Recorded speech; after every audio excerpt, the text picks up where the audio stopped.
जय श्री राम, जय श्री राधे। समस्त भक्तजनों के लिए श्रावण पूर्णिमा की बहुत बहुत हार्दिक शुभकामनाएं। जैसा कि बंधु आप लोग जानते हैं, श्रावण पूर्णिमा को रक्षाबंधन का पावन त्यौहार मनाया जाता है और इस बारी रक्षाबंधन का जो त्यौहार है वो बड़ा संशयपूर्वक आ रहा है। बहुत सारे लोग हमारे से पूछ रहे हैं कि महाराज 11 अगस्त को हम रक्षाबंधन मनाएं या 12 अगस्त को रक्षाबंधन मनाएं। क्यों? क्योंकि शास्त्रों में वर्णन मिलता है कि पूर्णिमा जहाँ भी प्रारंभ होती है तो पूर्णिमा के पूर्वार्ध भाग में सदैव भद्रा का निवास होता है, भद्रा लगती है। तो इस बारी भी जो पूर्णिमा तिथि है, रक्षाबंधन है, 11 अगस्त को 10:39 से पूर्णिमा तिथि प्रारंभ होगी और साथ ही भद्रा शुरू हो जाएगी, जो कि भद्रा शाम को 8:53 तक रहेगी और दिन भर भद्रा रहेगी।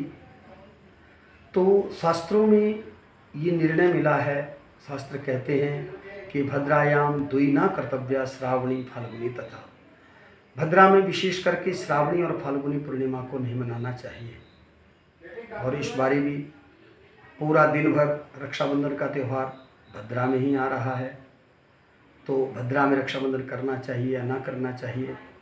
बहुत सारे लोगों का, शास्त्रों का भी ये मत है कि इस बार की जो भद्रा है वो पाताल लोक की है और पाताल लोक में भद्रा होने से इसका कोई दोष नहीं है, क्योंकि लिखा है मृत्यु लोकी यदा भद्रा सर्व कार्य विनाशिनी।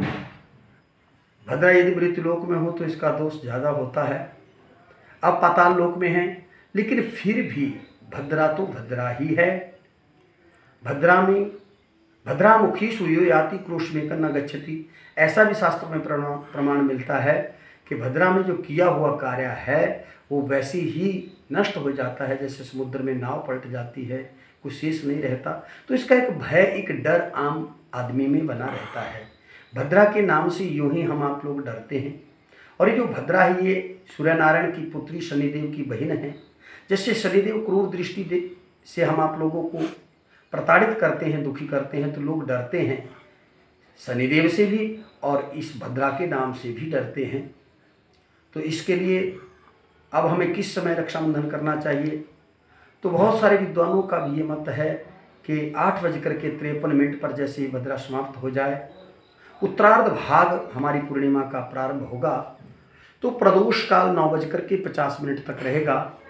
तो महाराज इस समय के बीच में हम आप लोग रक्षाबंधन कर सकते हैं और ये भी उचित है। हम आप लोग कर सकते हैं 8:53 से 9:50 तक। लेकिन बहुत सारे लोग रात्रि को इस पर्व को मनाने के लिए अनुमति नहीं देते हैं कि रात्रि है महाराज, हम हिमाचल के रहने वाले हैं, हमारे यहाँ पर सूर्योदय व्यापिनी तिथि को ज़्यादा महत्व दिया जाता है। और जैसा कि इस बार पूर्णिमा तिथि 12 तारीख को प्रातःकाल 7:06 तक रहेगी, तो हमारी बहुत सारे विद्वानों से भी डिस्कस हुई, इसके बारे में विचार विमर्श हमने किया और शास्त्रों में भी ये मिला है कि सूर्योदय व्यापिनी यदि तिथि है तो उसमें ही हम क्यों ना इस त्यौहार को मनाएं। लेकिन फिर बहुत सारे शास्त्रों में भी मिलता है कि त्रिमुहूर्त व्यापिनी तिथि होनी चाहिए, लेकिन त्रिमुहूर्त व्यापिनी तिथि यदि सूर्योदय के समय नहीं है तो भी सूर्योदय के लिए तो तिथि आ ही रही है।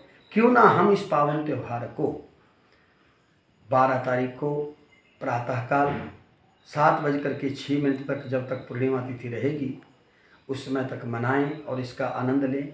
मन में किसी भी प्रकार का संशय न रखें। क्यों? क्योंकि एक तो प्रातःकाल की शुभ बेला है, ब्रह्म मुहूर्त होगा, सूर्योदय व्यापिनी तिथि होगी, भद्रा का कोई दोष नहीं होगा और पूर्णिमा तिथि भी होगी। तो मन में किसी भी प्रकार का हम आप लोग संशय न रख करके, मेरा व्यक्तिगत मानना भी ये है कि हम 12 तारीख को इस त्यौहार को मनाएं और इसका आनंद लें। भद्रा का मन में फिर किसी भी प्रकार का कोई संशय नहीं रहेगा चाहे पाताल लोक की है, चाहे स्वर्ग लोक की है, चाहे मृत्यु लोक की है, क्योंकि भद्रा का एक भय लोगों में जो बना रहता है वो भी दूर हो जाएगा और त्यौहार का भी हम आप लोग आनंद लेंगे। तो मेरा यही मानना है और मैं सभी से यही निवेदन करूंगा कि हम 12 तारीख प्रातःकाल शुभ मुहूर्त में इस पावन त्यौहार का आनंद लें, इस त्यौहार को मनाएं।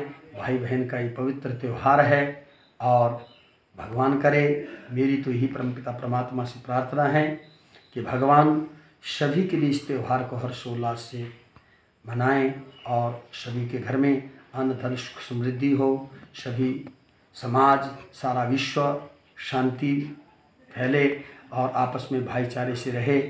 हम सभी मिलकर के भाई बहन के साथ भाई को राखी बांधे, अपने कुल पुरोहित से हम राखी बंधवा सकते हैं और भगवान से प्रार्थना करें कि आज जो विश्व में अशांति फैली है, वैमनस्य फैला है आप और कोरोना जैसी महामारी है, इसको भी भगवान जो है बहुत जल्दी ख़त्म करे। सभी मिलकर के इन त्योहारों को भाईचारे से प्रेम की भावना से हम आप लोगों को मनाना चाहिए। किसी प्रकार का कोई संशय ना रखें। सभी विद्वज्जनों के गुरुचरणों के में मेरा कोटि कोटि प्रणाम है और समस्त भक्तजनों के लिए बहुत बहुत शुभ आशीर्वाद है। भगवान करे सर्वत्र का भला हो। जय श्री राम, जय माता दी, जय भोलेनाथ।